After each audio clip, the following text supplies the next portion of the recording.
Nous sommes ici au cœur de la Cité de l'Air. Ce n'est pas par hasard que nous sommes ici, puisque mercredi dernier, en conseil municipal, nous avons voté un protocole entre les trois propriétaires de la Cité de l'Air, la ville, la DGAC, donc les services de l'État, et Immobilière 3F, pour s'entendre sur le devenir, sur l'avenir de la Cité de l'Air. Vous le savez, ici, il y a quelques années encore, il y avait un projet de démolition des 300 pavillons historiques de la Cité de l'Air pour construire 1400 logements. Cette décision, elle est tombée en 2017. Nous l'avons stoppée lorsque nous avons été élus en 2020, sur la base d'un engagement, mais sur une conviction profonde. Cette conviction, c'est qu'aux portes de Paris, aux portes de l'aéroport d'Orly, on a besoin de préserver des espaces de nature, des espaces de pavillonnaires, des quartiers pavillonnaires où on peut respirer, profiter de ce cadre pour nos familles, pour nos enfants. Nous avons donc stoppé ce projet de construction de 1400 logements. Et nous avons travaillé pendant 3 ans, 4 ans, ça n'a pas été simple, ça a été même rugueux parfois, sur quel serait le devenir de la Cité de l'Air, avec des propriétaires qui forcément ont du patrimoine, des terrains ici, où ils voulaient construire beaucoup plus que ce que nous voulions, pouvoir valoriser, prendre plus de recettes sur ces terrains-là. Nous ne voulions pas, nous, que la Cité de l'Air contribue à cette spéculation immobilière que nous connaissons partout en Île-de-France. C'est pour ça que nous avons dit non, très souvent, rappelé toujours notre engagement, préserver le caractère pavillonnaire de la Cité de l'Air. Et après 3 ans, 4 ans de âpres discussions, on est tombé sur un projet, à un moment donné, 900 logements que nous avons refusé. 900 logements, plus de 900 logements proposés par l'État. Nous avons refusé ce projet-là. Nous sommes enfin tombés d'accord sur un compromis. Un compromis qui a été voté mercredi soir en conseil municipal. Il dit quoi ce compromis? Ce protocole, il dit première chose, le cœur de la Cité de l'Air restera pavillonnaire. Concrètement, les pavillons qu'il y a autour de moi, ils seront tous diagnostiqués. S'ils sont en état d'être réhabilités, ils seront réhabilités et revendus à des particuliers. S'ils ne peuvent plus être réhabilités, ils seront démolis et reconstruits en pavillon pour être revendus là aussi à des particuliers, à des familles. Le protocole dit aussi que les locataires seront maintenus dans leur logement. Concrètement, aucun locataire, de Immobilière 3F notamment, ne pourra subir une expulsion, un départ contraint. Troisième chose, puisque c'est un nouveau quartier, il y aura des reconstructions. Les maisons ici sont souvent très vétustes, parfois elles sont inoccupées depuis plus de 10 ans.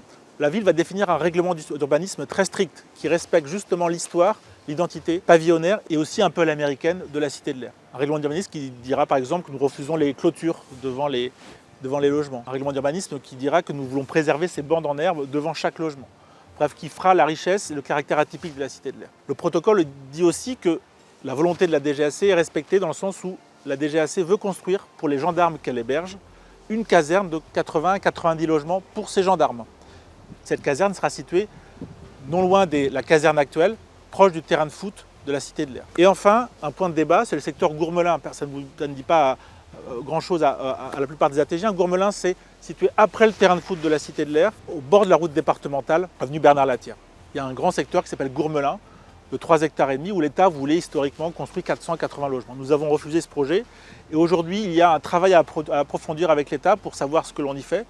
Certainement des logements pour les jeunes travailleurs, les jeunes actifs par exemple, une résidence hôtelière par exemple, une zone d'activité également. Bref, c'est un projet qui reste à bâtir, mais en tout cas, c'est effectivement le seul secteur de la Cité de l'Air en marge du quartier, en limite du quartier, qui sera lui construit de façon un peu plus dense. Le reste restera pavillonnaire et c'est une victoire pour nous toutes et tous. Ce projet, maintenant, il reste tout à faire.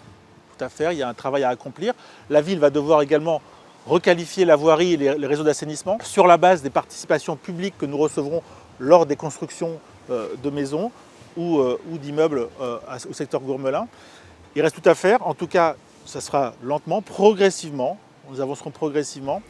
Mais en tout cas, c'est une victoire parce que derrière cela, c'est un cadre de vie, mais surtout une façon de vivre que nous défendons en marge de Paris, comme j'ai dit tout à l'heure, en marge de l'aéroport d'Orly, pour préserver pour des familles ici qui pourront à nouveau repeupler ce quartier, où on pourra recréer du lien, faire des fêtes de voisins qui existent déjà aujourd'hui, mais qui seront encore plus grandes, plus importantes demain, où on se sentira bien dans un quartier harmonieux et respectueux de l'environnement, puisque nous sommes sur un objectif de zéro artificialisation nette. Zéro artificialisation nette, c'est-à-dire qu'on respecte le protocole, respecte le caractère paysager de la Cité de l'Air.